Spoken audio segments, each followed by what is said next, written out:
UP triple SC AGTA की examination आपके जुलाई 13 को होना है और आपके पास एक महीने से भी कम समय बच गया और इस आखिरी के 30 डेज को कैसे आप मोस्ट फ्रूटफुल बना सकते हैं और किस तरीके से आप अपने इंटायर सिलेबस के पार्ट ए, पार्ट बी और पार्ट सी को जो है इक्वली फोकस करते हुए अपने यूपी ट्रिपल एससी एजीटीए के एग्जामिनेशन को क्रैक कर सकते हैं, इसी पर आधारित होकर इस वीडियो में डिटेल में बातें करने वाला हूं। विगत 8 सालों में हजारों बच्चों को agriculture and allied entrance examination में गाइड करके देश के टॉप रेप्यूटेड यूनिवर्सिटी जैसे आईआरआई, जीबीपीयूएटी, पीएयू और बीएचयू जैसे प्रतिष्ठित संस्थान में हमारे स्टूडेंट्स अध्ययनरत हैं। अगर आप भी चाहते हैं यहां पर बीएससी एग्रीकल्चर के बाद या फिर आपने जो भी अपनी ग्रेजुएशन या पोस्ट ग्रेजुएशन की पढ़ाई की है इसके बाद अगर यूपी ट्रिपल एससी एजीटीए के एग्जामिनेशन को क्रैक करना चाहते हैं और 3400 से भी अबव पोस्ट के लिए अपनी दावेदारी करना चाहते हैं तो आप सभी के लिए ये वीडियो काफी इंपॉर्टेंट है, क्योंकि इस वीडियो में मुख्य रूप से बातें करने वाला हूं कि किस तरीके से आप डे 1 से लेकर जो है डे 30 तक को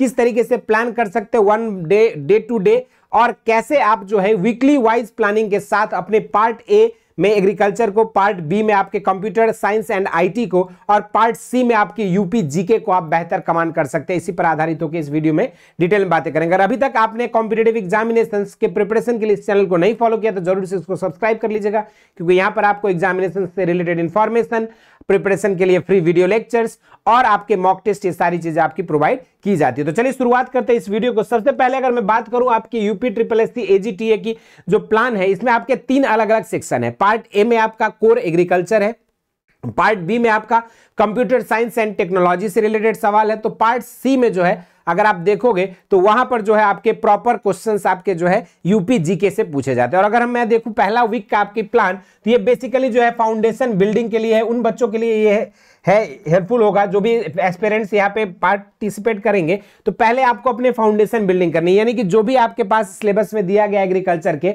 हर एक एस्पेक्ट्स का जो है आपको बेहतर कमांड करना है और उसमें आपको अपने कॉन्फिडेंस बिल्डअप करनी। पहले डे 1 में आप यहाँ पे क्रॉप साइंस में एग्रोनॉमी बेसिक्स को पढ़ सकते हो, डे 2 में यहाँ पे आप क्रॉपिंग सिस्टम को फोकस कर सकते हो, डे 3 में सीड साइंस, डे 4 में फर्टिलाइजर एंड वीड मैनेजमेंट से रिलेटेड, डे 5 में इरिगेशन एंड हार्वेस्टिंग से रिलेटेड आप बातें कर सकते हैं, जिसमें हम water requirement, scheduling, harvesting tools के बारे में या तो आप वीडियो लेक्चर्स के थ्रू पढ़ाई कर सकते हो या तो फिर आप क्विजेस अपीयर करके भी यहाँ पे इसकी तैयारी कर सकते हैं। बाकी फर्टिलाइजर्स एंड वीड मैनेजमेंट के लिए आप अपने टेबल्स को बना सकते हैं, एमसीक्यू सेशंस को अटेंड कर सकते हैं, आप अपने लिए हैंडी नोट्स बना सकते हैं जहां पे आपके सीड के टाइप्स, क्वालिटी पैरामीटर्स, डोरमेंसी से रिलेटेड और क्वेश्चंस को प्रैक्टिस कर सकते हैं। डायग्राम बेस्ड आप यहाँ पे जो आपके क्रॉपिंग सिस्टम है, क्रॉपिंग पैटर्न है, सीक्वेंशियल क्रॉपिंग, इंटर क्रॉपिंग, इस तरह के तमाम क्रॉप और क्रॉपिंग पैटर्न से रिलेटेड जो सवाल पूछे जाते हैं उसको या तो आप डायग्रामेटिक वे में या टेबुलर फॉर्म में अपने शॉर्ट नोट्स को बना के तैयार कर सकते हैं। इसके अलावा आप क्रॉपिंग सीजन, मेजर सीरियल और पल्सेस क्रॉप्स के लिए भी अपने शॉर्ट नोट्स एग्जाम्पल्स से रिलेटेड खास करके नोट करना, क्योंकि एग्जाम्पल्स से ओरिएंटेड सवाल ज्यादा पूछे जाते हैं। इसके अलावा अगर हम बात करें पार्टिकुलर बायोटेक्नोलॉजी प्लांट ब्रीडिंग में आपको hybridization, selection, genetic modified crops से रिलेटेड आपको कॉन्सेप्ट्स नोट्स बनाने हैं और एमसीक्यू को प्रैक्टिस करना है। इसलिए मैं एमसीक्यू पे ज्यादा विशेष जोर लगा रहा हूं, क्योंकि आपके पास आखिरी के 30 दिन बच गए और इसमें जितना ज्यादा आप प्रैक्टिस करोगे उतना ज्यादा आपको जो अपने कंफ्यूजन्स और अपनी जो वीकर पोर्शंस है उसके बारे में आपको आइडिया लगेगा और उस पर आप बेहतर कमांड करके अपने शॉर्ट टाइम में बेहतर रिजल्ट आप ले सकते हो। ठीक, इसके अलावा अगर हम बात करें तो प्लांट फिजियोलॉजी में आपको photosynthesis, respiration, plant hormones, transpiration जैसे जो आपके अलग अलग साइकिल्स है उसके डायग्राम से आप पढ़ सकते हो और डिफरेंट चीजों को आपको रिवाइज करना होगा। शॉर्ट नोट्स आपको हर सेक्शन वाइज आपको यहाँ पे बनाने की जरूरत है। डे 8 में आप यहाँ पे सॉइल एंड वाटर कंजर्वेशन में सॉइल से related soil structure, soil type, soil pH, erosion types के रिलेटेड कॉन्सेप्ट्स चार्ट से आप प्रिपेयर कर सकते हैं। इसके अलावा आप सॉइल कंजर्वेशन टेक्निक्स में bunding, strip cropping, mulching etcetera इन सब से रिलेटेड सवाल पूछे जाते हैं, आपको पढ़ना है और एमसीक्यू प्रैक्टिस करनी है। इसके अलावा हम बात करें अगर वाटर मैनेजमेंट तो वाटर शेड और इरिगेशन एफिशिएंसी से आपको टेबल्स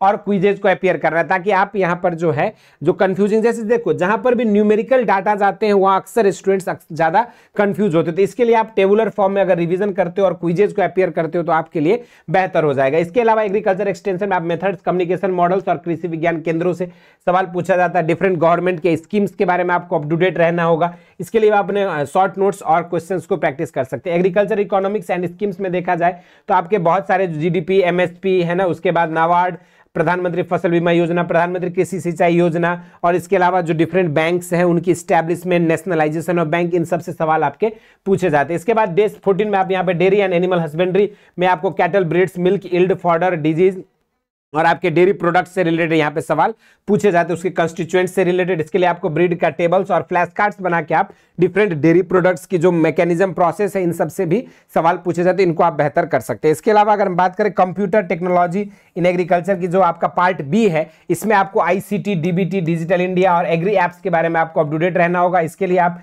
डायग्रामेटिक वे में या फिर जो अपने शॉर्ट नोट्स बना के डिफरेंट ऐप से रिलेटेड इंफॉर्मेशन को कलेक्ट करके आप अपना रिवीजन को कर सकते हैं। इसके अलावा अगर हम बात करें डे 15 में, तो आपको यहाँ पे यूपी की जीके ज्योग्राफी को पढ़ना है। फिर आप डे 16 में यहाँ पे इकोनॉमिक्स एंड स्कीम्स के बारे में, यूपी जीके में कल्चर एंड हिस्ट्री को आप एक दिन फोकस कर सकते हो। फिर आप लास्ट में जो है डे 17 ऑनवर्ड्स जो है आपका यहाँ पे रिवीजन स्ट्रेटेजी शुरू हो जाएगा। वीक 3 में आपको मिक्स्ड लर्निंग भी करोगे और साथ में रिवीजन आपकी शुरू हो जाएगी। रिवीजन अब जैसे जीके पढ़ने के लिए आप क्या कर सकते हो, सिंपल मैप वर्क्स को फॉलो कर सकते हो, जीके कुछ कर सकते हो, डिफरेंट आपके फेयर्स, फेस्टिवल्स, लैंडमार्क से रिलेटेड क्विज और शॉर्ट नोट्स को आप रिवाइज कर सकते हैं। इसके अलावा आपको जैसे बहुत सारे जो क्रॉपिंग, जब रिवीजन की बात आएगी तो वहां पे आपको सबसे पहले मिक्स्ड क्वेश्चंस को प्रैक्टिस करनी है, और जितना आप प्रैक्टिस कर सकते हो, माइंड मैप्स लगा सकते हो, इन सब चीजों को करिए। और सेल्फ एनालिसिस बहुत इंपॉर्टेंट है। जब तक आप अपने वीकनेस स्ट्रेंथ पे नहीं कमांड कर लेते, जब तक आपको वीकनेस के बारे में पता नहीं लग जाता है, तब तक आप उसको इंप्रूव नहीं कर पाओगे। वो वीकनेस आपको बताएगा कैसे, तो यही सब जो मॉक टेस्ट और आप जब एमसीक्यूज प्रैक्टिस करोगे,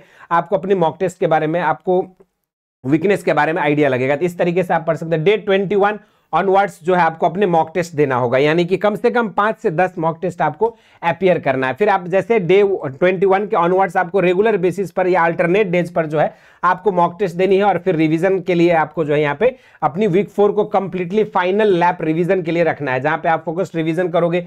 समरी टेबल्स जो आपने पढ़ते समय बनाए हैं, या फिर जो आप क्विक नोट्स बनाए, वन लाइनर्स अपने नोट्स किए हैं, फ्लैश कार्ड्स बनाए हैं, ठीक है। इसके अलावा जैसे आप देखोगे सिंपल, अब ऑनवर्ड्स आपके डे 25 में, आप डे 25 में सेकंड मॉक टेस्ट दे सकते हो। अब इसका मतलब ये नहीं कि सर एग्जैक्ट डे 25 में ही देना है, ये नहीं, आप अपने हिसाब से इसको एडजस्ट कर सकते हो। ये एक आपके लिए फ्रेम है कि किस तरीके से आपको 30 दिन में अपने अलग अलग सेक्शंस को कैसे आप कवर कर सकते हैं, लेकिन बाकी it is all up to you. आप अपने हिसाब से चाहें तो डे 25 में मॉक टेस्ट ना देके डे 22 में भी दे सकते हो, डे 26 में भी दे सकते हो। ये आपका एडजस्टेबल रहेगा, आपके अपनी पढ़ाई और अपनी जो फोकस रहता है उसके अकॉर्डिंग। इसके अलावा आप यहाँ पर कंप्यूटर से रिलेटेड रिवीजन कर लोगे। इसके लिए आप आईसीटी डायग्राम्स वगैरह को फॉलो कर सकते हो। ऑल स्कीम्स जो यूपी में और इंडिया में चलता है, सेंट्रल और स्टेट से रिलेटेड, इसके लिए आप एक पेज में सारा नोट कर सकते हो, 1 पेजर, और उसको आप रिवीजन कर सकते हो लास्ट आवर में। तो ये सब कुछ ट्रिक्स हैं जैसे आप कर सकते हो। इसके अलावा आप सेल्फ टेस्ट करोगे, मॉक टेस्ट 3 देने के बाद आपका डे 29 और डे 30 में आप क्या करोगे, अपने आप को सिंपल रिलैक्स रखोगे, क्योंकि एग्जाम से एक दिन पहले आप अपने आप को अगर रिलैक्स नहीं रखते हैं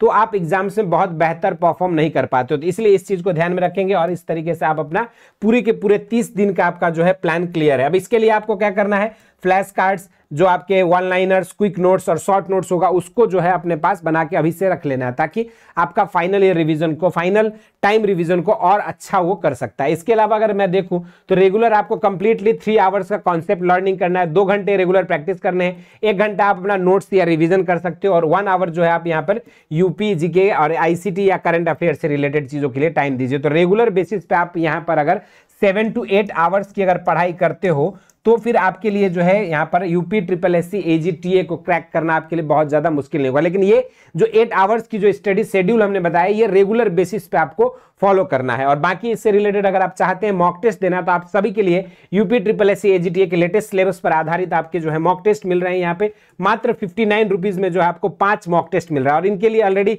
डेट भी डिसाइड कर दिया गया। पहला मॉक टेस्ट आपका 20 जून को मिलेगा, दूसरा मॉक टेस्ट आपका 23 जून को, तीसरा आपका 26 जून को, चौथा मॉक टेस्ट आपको 29 जून को, और आपका 5वां मॉक टेस्ट जो है 1 जुलाई को आपको मिलने वाला। और ये जो मॉक टेस्ट है इसको आप मल्टीपल टाइम्स, जितने बार चाहे उतने बार इसको अपीयर कर सकते हैं। और पहले दिन जो है आपका एवरीडे, ये पहला मॉक टेस्ट जो है एवरीडे 6 PM पे लाइव हो जाएगा आपको बेसिक शिक्षा ऐप पे। इसमें जुड़ने के लिए क्या करना होगा, नीचे दिए गए लिंक से बेसिक शिक्षा ऐप को डाउनलोड करेंगे। रजिस्टर करने के बाद सेलेक्ट कैटेगरी में जाके एग्रीकल्चर सेलेक्ट करोगे, और टेस्ट सीरीज में जाके यहाँ पर आपको यूपी SSSC AGTA का टेस्ट सीरीज दिख जाएगा, जिसकी प्राइस 99 रुपीज है। लेकिन इस समय आपको ये टेस्ट जो है मात्र 59 रुपीज में मिल रहा है। 59 रुपीज में 5 मॉक टेस्ट मिल रहा है। घर बैठे आप इस मॉक टेस्ट को देकर अपने एग्जामिनेशन में होने वाली संभावित गलतियों के बारे में पहले से आंकलन करके अपने चीजों को और सुधार सकते हैं और एग्जाम्स में बेहतर परफॉर्म कर सकते हैं। बाकी यूपी SSSC AGTA से रिलेटेड और कोई डाउट्स है या किस चैप्टर से रिलेटेड आप चाहते हैं शॉर्ट नोट्स वगैरह, तो इस चीज को जरूर से कमेंट बॉक्स में मेंशन करिएगा। इस वीडियो में इतना ही। इसी तरह के इंटरेस्टिंग एंड अमेजिंग वीडियोस के साथ मुलाकात होती रहेगी। स्वस्थ रहे, मस्त रहे, जय हिंद।